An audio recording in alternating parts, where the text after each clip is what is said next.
Selamat datang di channel Mr. Buddhis. Kami akan membahas renungan mengenai pandangan Buddhis mengenai kekerasan fisik dan pembunuhan makhluk hidup. Namo tassa bhagavato arahato sama sambuddhassa. Namo tassa bhagavato arahato sama sambuddhassa. Namo tassa bhagavato arahato sama sambuddhassa. Kekerasan fisik. Sang Buddha mengajarkan bila pihak lain melakukan kejahatan dan kekerasan fisik kepada kita, maka tidak pada tempatnya kita balas melakukan kejahatan kepadanya. Bila kita membalas, maka pihak sana akan membalas kembali dan berkembanglah kejahatan itu makin luas. Membalas kejahatan juga akan berakibat dikenai kejahatan, jadi bila kita tidak membalas kejahatan yang dia lakukan, dia pasti akan menerima kejahatan sesuai dengan hukum karma, karena hukum karma berlaku bagi semua orang. Masalah orang itu mengerti, mengakui apa tidak dia tetap kena hukum karma.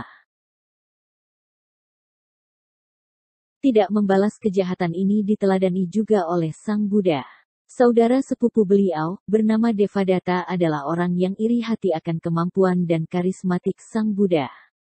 Berkali-kali Devadatta melakukan perbuatan jahat, setiap kali pula Sang Buddha tidak membalasnya. Kekuatan metta, cinta kasih. Sang Buddha sudah dapat menghentikan rencana jahat Devadatta.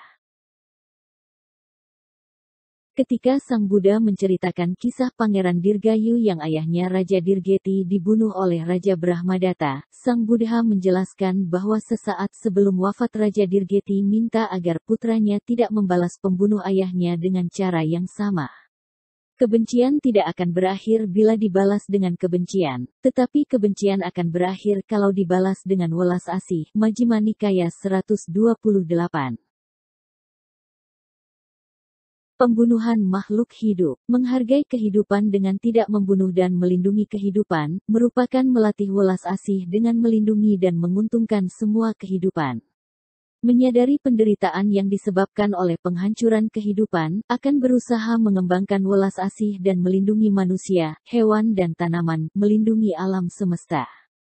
Sang Buddha telah menjelaskan aturan tentang pembunuhan pada Pancasila Buddhis Sila ke-1 yang berbunyi Panatipata Veramani Sikkhapadam Samadhiyami, yang artinya aku bertekad melatih diri menghindari pembunuhan makhluk hidup. Panatipata terdiri dari kata pana dan atipata. Kosakata pana secara harfiah berarti makhluk atau kehidupan, dan atipata berarti lepas dengan cepat. Gabungan kedua kosakatan itu mempunyai makna, membuat suatu makhluk mengalami kematian, atau kehidupan mati, atau meninggal sebelum waktunya. Jadi, panatipata dapat disepadankan dengan kata pembunuhan. Sedangkan Veramani Sikkhapadam Samadhiyani artinya aku bertekad melatih diri menghindari. Suatu pembunuhan telah terjadi bila terdapat 5 faktor. 1. Ada makhluk hidup. 2. Mengetahui bahwa makhluk itu masih hidup. 3. Berniat untuk membunuh. 4. Melakukan usaha untuk membunuh. 5. Makhluk itu mati melakukan usaha itu. Perbuatan buruk lain yang termasuk adalah 1. Membunuh manusia dan hewan. 2. Menyiksa manusia dan binatang. 3. Menyakiti manusia dan hewan. Akibat buruk dari pembunuhan adalah 1. Pendek umur. 2. Banyak penyakit. 3. Senantiasa sedih. 4. Selalu dalam ketakutan. Maksud dari sila ini adalah melatih rasa simpati, cinta kasih, maitri, dan kasih sayang, karuna. Bila rasa simpati berkembang pada tingkatan tertinggi, ia akan menjadi maitri dan karuna. Kita harus melatih maitri karuna melalui latihan sila jangan membunuh. Dari jangan membunuh manusia, kita harus mengembangkannya pada semua makhluk termasuk semua makhluk yang kecil. Kita berusaha agar pikiran membunuh tidak muncul. Kebencian adalah penyebab utama pembunuhan. Sila jangan membunuh menolong kita mengakhiri keserakahan, kebencian, dan kebodohan. Jika kita dapat memahami prinsip di balik sila ini, kita akan menyadari bahwa cukup mudah untuk menaati sila jangan membunuh.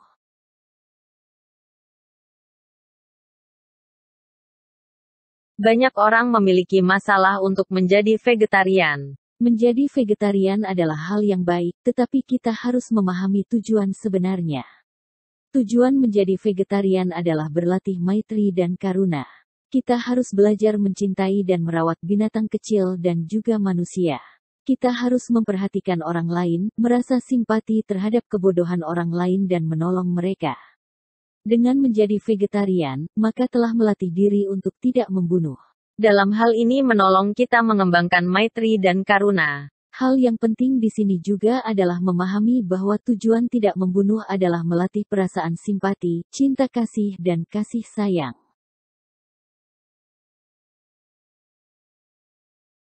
Jika muncul suatu dendam terhadap siapapun, maka orang seharusnya mengembangkan cinta kasih, metta, terhadapnya atau kasih sayang, karuna, atau ketenang-seimbangan, upekha. Dengan cara itu orang dapat menghilangkan dendam terhadap orang itu. Atau orang seharusnya tidak memperhatikan dan tidak memikirkan dia. Dengan cara itu orang dapat menghilangkan dendamnya.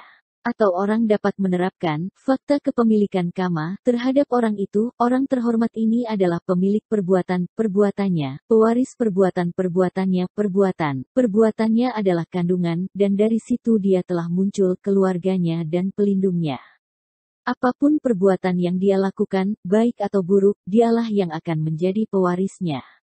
Inilah 5 cara untuk bebas dari dendam, yang dengannya seorang beku dapat menghilangkan semua dendam yang telah muncul di dalam dirinya. Anguttara Nikaya V. 161.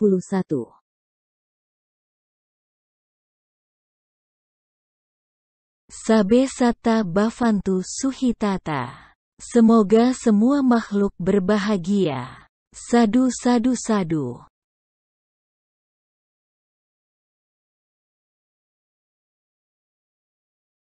Terima kasih sudah menonton video ini. Semoga bermanfaat. Mohon like, share dan subscribe video ini, supaya Anda dapat mengikuti video kami selanjutnya.